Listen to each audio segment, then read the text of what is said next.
Okay, here's one I get asked all the time. People who grew up on down pillows love that soft sink-in feel, and then the allergies show up. Or they go plant-based and feathers are off the table. So what's the best natural alternative to a down pillow? Kapok. It's the closest a plant gets to down. Kapok. Most people have never heard of it. What is it? It's a fiber that grows inside seed pods on Ceiba pentandra trees, mostly in the Indonesian rainforest. The trees grow wild on their own, and the harvest starts when the ripe pods drop. Workers gather the fallen pods and pull the fiber out by hand. And it feels like down because that's a high bar. Down is down. It does, and there's a real reason why. Under a microscope, each kapok strand is a hollow tube. The wall is 1 or 2 microns thick, and the inside is empty space. 80 to 90% of each fiber is air. Wait, the fiber is mostly air? Mostly air. Kapok has the highest hollow ratio of any natural fiber, which makes it the lightest natural fiber on Earth. It's around 5 times more buoyant than cork. They used to stuff life jackets with it. Life jackets. Okay, so what does that mean when it's under my head?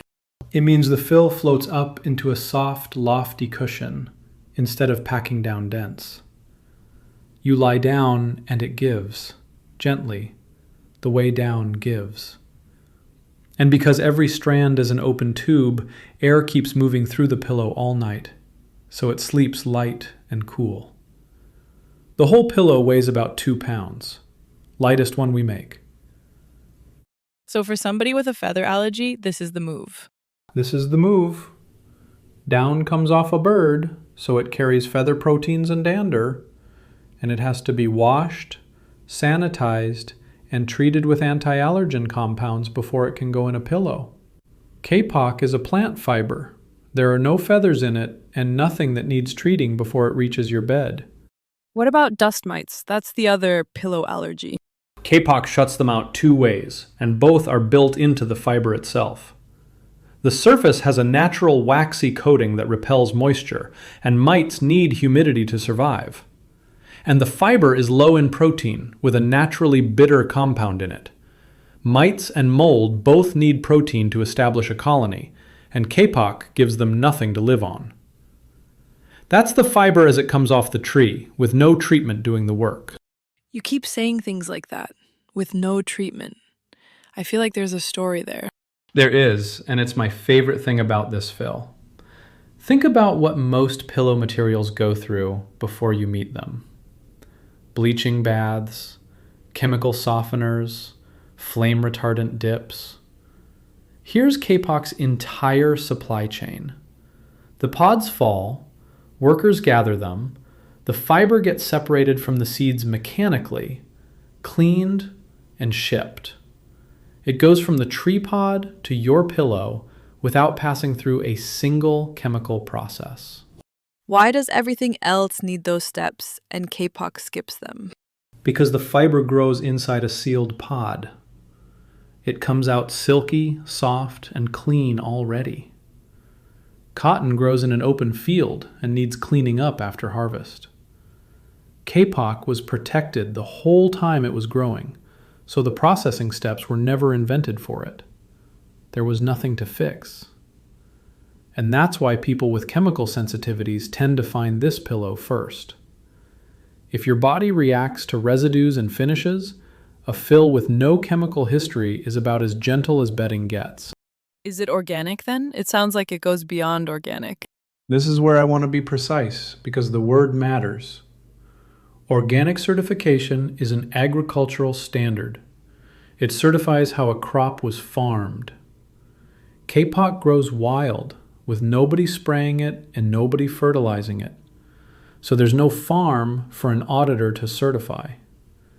The accurate term is natural kapok, wild harvested. Calling the fill organic would borrow a word that doesn't apply to it. But I've seen the word organic on your Kapok pillow page. On the cover is organic cotton, certified under the Global Organic Textile Standard, GOTS. That's license GOTS-10229, issued by Oregon Tilth, and you can search it in the public GOTS database yourself. So the cover carries a certification you can verify, and the fill inside is wild harvested fiber that never needed a chemical step. Each part of the pillow described as what it is. Blurring that line is how brands get in trouble, so we don't. What does wild harvesting do to the rainforest? That sounds like it could cut either way. It runs the good way. The pods fall on their own, so the harvest never hurts the tree. And the harvest gives a standing tree real economic value, which gives local communities a reason to keep the forest standing instead of clearing it. The fiber is biodegradable, and the footprint stays small because so little happens between the pod and the pillow. Okay, let's talk about living with it. I've heard Kapok pillows want fluffing. They do, and I teach the habit to everyone who buys one. The fiber is so light that it drifts toward the edges while you sleep. So each morning, you give it about 30 seconds. Push the edges toward the center, build the fill back into a tall mound, and let it sit. That mound molds to your head when you lie down that night, and the loft stays full for years. That's the same move buckwheat people do.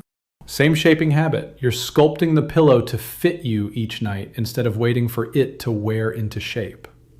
People who love Kapok come to like the routine because it means the pillow feels the same on night 400 as it did on night 4. And the height? Soft and lofty is great until it's too tall or too flat. It ships overstuffed, about 30% more fiber than most people end up wanting. There's a zipper on the side. Open it, take out a small handful, and check the feel. Kapok is so light that a single handful changes the pillow noticeably. Take out too much, put some back in.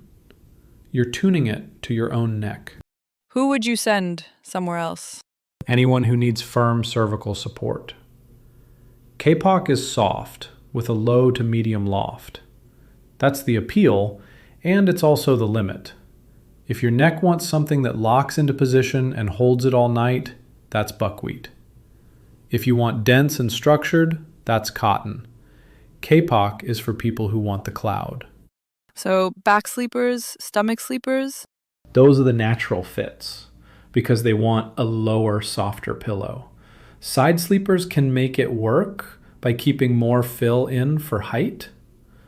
And anyone coming off down, anyone with feather allergies, anyone with chemical sensitivities, Kapok is the pillow I point to first. There's a 60-night trial, so you find out in your own bed. Some people learn they need more support and send it back for a full refund, and that's a fine outcome too. Where do people find it? circadianrest.com. The wild harvested Kapok pillow is right there, and the page walks through the cover certification, the fill, and the morning fluff before you spend $1. Love it.